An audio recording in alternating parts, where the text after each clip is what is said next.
Bukan buah biasa, tapi bocah bernama Lutfi asal makan aja. Karena anaknya emang polos nggak tahu apa-apa. Buah yang dimakan emang gak beracun juga, tapi berefek ke badannya. Lutfi seluruh badannya jadi bisa melar kayak karet. Bagi siapa yang ngelihatnya pun pasti kaget. Cita-citanya jadi raja bajak laut, tapi anggota timnya aja belum dibentuk. Cuma sendirian naik kapal butut di tengah lautan. Udah mana kapalnya juga kebanjiran. Lutfi mau nggak mau jadi masuk ke dalam tong daripada tenggelam konyol. Hanyut ke bawah arus lautan sampai akhirnya ketemu kapal bajak laut yang lagi perang. Tongnya pun dipungut karena dikiranya harta hasil jarahan. Dan malamnya satu anggota bajak laut di situ kaget kalau ternyata isinya orang. Lutfi sama sekali nggak takut kalau sekarang dia lagi ada di kapal bajak laut. Kobi yang niatnya mau ngeluarin Lutfi dari kapal, tapi orangnya malah buat gaduh, yang bikin semua anggota bajak lautnya Kobi jadi pada kebangun. Mbak Alpida yang jadi kapten di kapalnya, ketika ngeliat Lutfi dia cuma bisa ketawa. Masa namanya bajak laut kok cuma sendiri aja? Mbak Alpida pakai senjata bogem andalannya, mau ngelawan Lutfi yang gak pakai apa-apa. Mau coba dijedor juga, badannya bisa mantulin balik pelurunya. Semuanya pun sadar kalau Lutfi bukan manusia biasa. Badannya bisa elastis memanjang kayak karet, jadi musuhnya juga keribetan buat ngelawan. Alpida yang udah kepancing emosinya, bikin dia nggak sadar kalau yang dilakuinnya lama-lama bisa ngancurin kapalnya. Kobi yang padahal nggak salah apa-apa, sampai mau dia geprek juga, tapi ditahan sama Lutfi pakai kepalanya. Alpida jadi musuh yang pertama kali Lutfi lawan. Dia bikin mental cuma pakai sekali pukulan. Meski bajak laut yang masih sendirian, tapi bisa bikin satu kru bajak laut di hadapannya jadi pada ketakutan.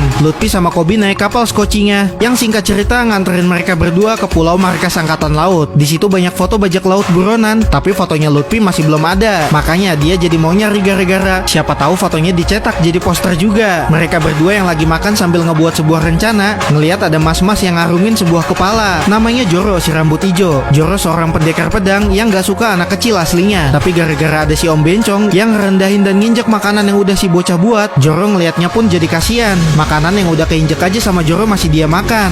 Jadi si Om Bencong mikirnya kalau Joro mau nantang. Belum ngeluarin pedangnya aja, Om Bencong dibikin rebahan duluan. Lutfi nontonin Joro sampai dia ada ketertarikan. Kayaknya Joro ini ada potensi buat jadi jagoan. Para keroco angkatan laut aja dia lawannya tanpa mesti ngeluarin pedangnya. Pendekar pedang disalip buat dijemur selama seminggu, yang buat Lutfi ngeliatnya kasihan jadi mau ngebantu. Mereka berdua tetap santai padahal lagi di markas angkatan laut. Lutfi yang seharusnya ngumpet nggak boleh sampai ketahuan, dia malah buat kegaduhan. Lutfi kebetulan ketemu sama perempuan yang sama-sama lagi nyari peta. Mereka berdua sementara jadi kerjasama, udah ngumpet-ngumpet supaya nggak ketahuan, tapi sekalinya ke gap langsung sama bos atasan. Untungnya Nami di situ nyamar pakai baju angkatan laut, jadi Lutfi disangkanya mau dibawa ke penjara. Mereka berdua masuk ke dalam ruangan bos yang tadi, dan keduanya sama-sama nyari peta lautan yang ternyata disembunyiin di bawah meja persembunyian. Bos angkatan lautnya sadar ketika ngelihat anak buahnya ngelapor kalau sebelumnya dia ribut sama Nami, si perempuan tomboy berambut oyen yang udah bikin dirinya pingsan. Jadi bosnya langsung gercep datang ke ruangannya, yang mana Nami masih belum selesai ngebuka kunci berangkasnya. Jadi sama Lutfi dengan tenaga karetnya sekalian dia bongkar sampai lepas, yang bikin keduanya jadi terhempas dari lantai atas gara-gara ngebawa berangkas. Niatnya cuma mau ngambil peta yang ada di dalamnya, tapi ujung-ujungnya mereka berdua jadi dikeroyok masa sama para kroco-kroco angkatan laut. Nami yang dikenalnya cuma pencuri, tapi dia juga jago soal berkelahi. Joro si rambut hijau yang lihat Lutfi lagi asik berantem, dianya jadi nggak tega. Soalnya Lutfi sebelumnya udah ngebantu juga, jadi jiwa pendekar pedangnya keluar buat ikutan ngebantai-bantai. Bos angkatan lautnya takjub sama mereka bertiga karena udah berani-beraninya bikin keributan di markas angkatan laut. Karena si bos tangan kampak ini mau turun tangan 1 versus 3 sekalian,